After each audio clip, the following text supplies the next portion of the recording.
Okay, this is something of a follow-up to a video I made yesterday on called "Loving the Alien," in which I talked about David. I shouldn't say David Bowie. Apparently, I should say David Bowie. When I was a kid, it was David Bowie, and I don't really feel like changing the pronunciation. I'll probably post this as a response to jonpauldorn, who was John Dorn 1.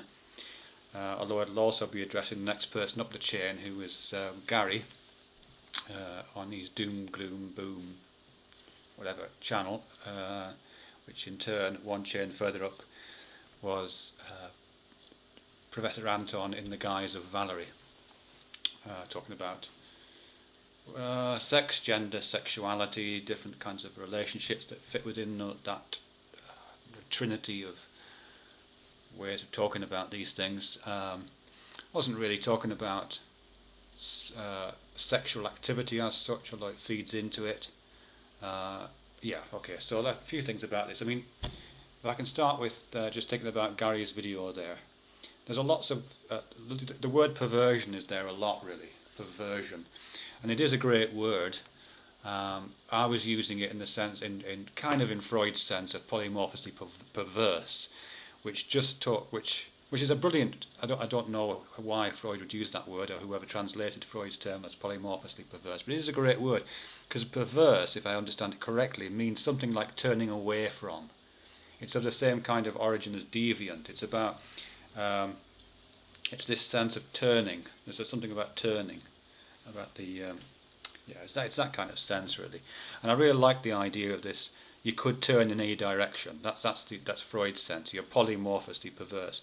You have this multiple shape, which could, or your sexuality is a multiple shaped thing, which could turn in any direction, could swerve and veer off in any direction.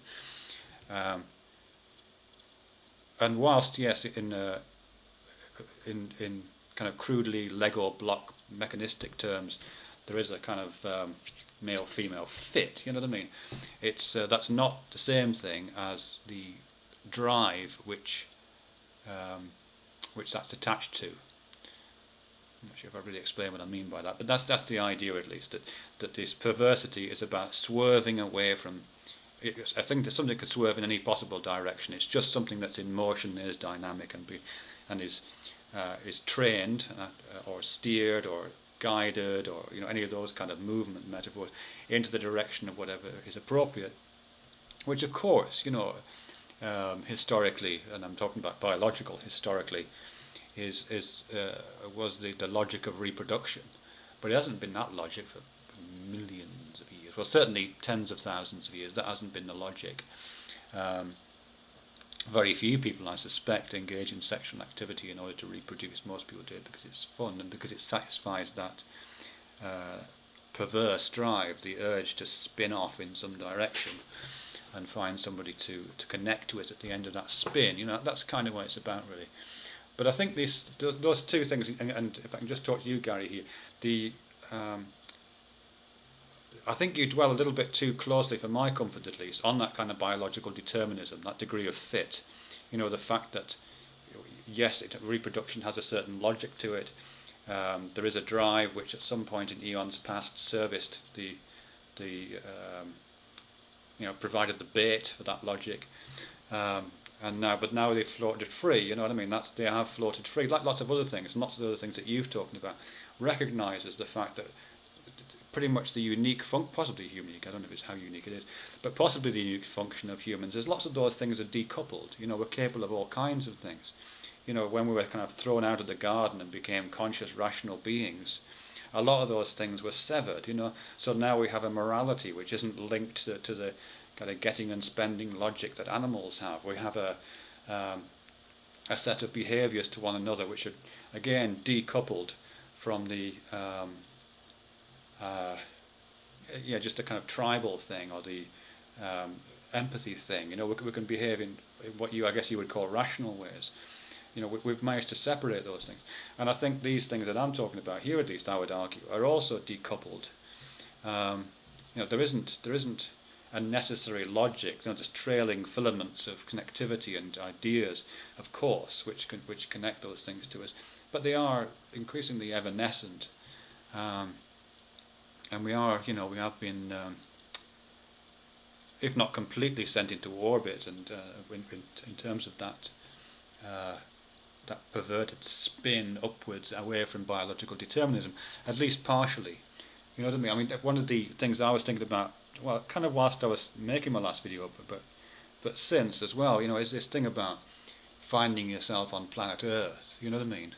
You know, what I was saying in that previous video was that, you know, my coming of age, and I don't want to tell the whole story again, but my coming of age, I guess like many other people's, is a coming of age in a kind of strangeness. You know what I mean? You come to you come of age in a world that existed before you. You know, in a kind of sexualized and gendered environment that pre-existed you. You know, men were around in the world before you were there. You know what I mean? It all came pre-existing. And in the same way that when you come to consciousness as a child, you know, the world is already in motion. You find yourself behind the wheels of a large automobile, as I keep endlessly bloody reiterating. You know what I mean? It's this, what Professor Anton would probably talk about in terms of Heidegger, you know, being cast into the world. The world is already moving when you get here. You know what I mean? You don't get to see the beginning. You don't get to start from scratch. You have to you know, you have to join the slip road and hit the speeding traffic at 70 miles an hour. Everything's in motion when you get here. So it's a bit like that, and that's kind of the metaphor, which I don't know if it's a metaphor, but that's the image that was coming to my mind during that video and at the end of it.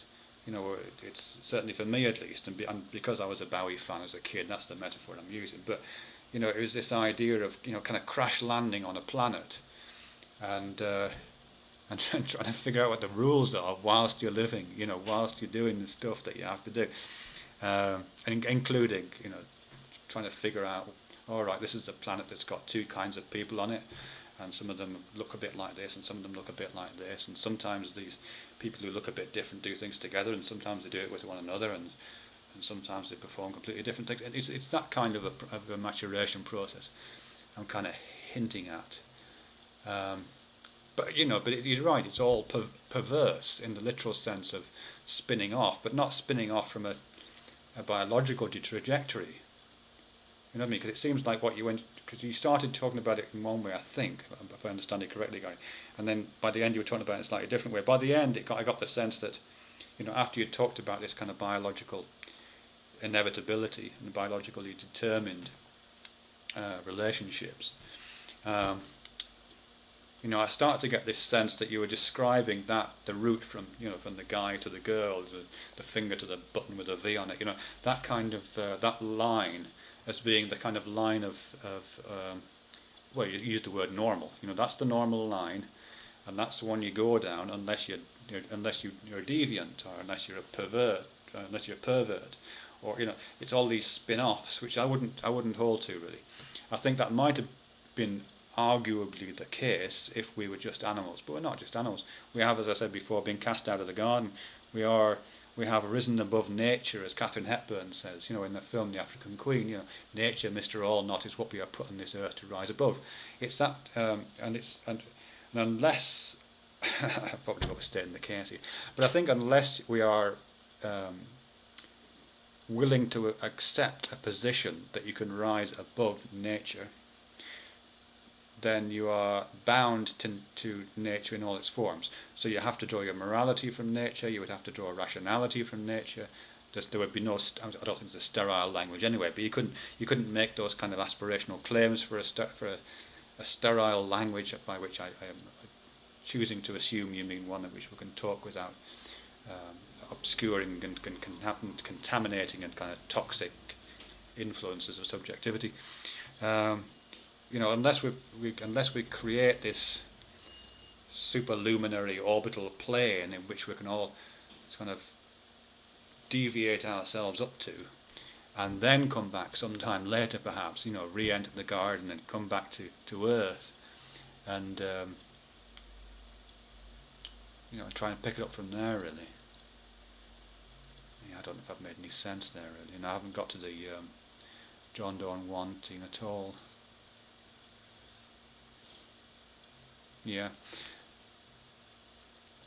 I mean, I think, yeah, just one last thing. It can't be just about who likes what kind of music. Personal taste is not truth, of course not, no. But I'm hoping we can all get to a point where we can accept one another's taste in music. I would hate to think, Gary, that you and I couldn't live on the same planet because you don't like David Bowie or David Bowie. You know, I'm not. Of course, I know you're not saying that, but we do all have other things. You know, we are all humans, and we do have lots of other stuff in common. And even the stuff we haven't got in common is kind of interesting. I would think. You know, surely we can make safety nets and support devices and enclaves and all of the complicated architecture of human life, not just add about similarities but also add about differences, as long as nobody gets hurt, you know what I mean, as long as we recognise basic human functioning, really. Yeah, that's pretty much it. Just a last quick word to John. I'm sorry this has been mostly addressed, but I thoroughly enjoyed the enjoyment you were displaying so readily at my video there, John. Very entertaining. I must get some of that NyQuil.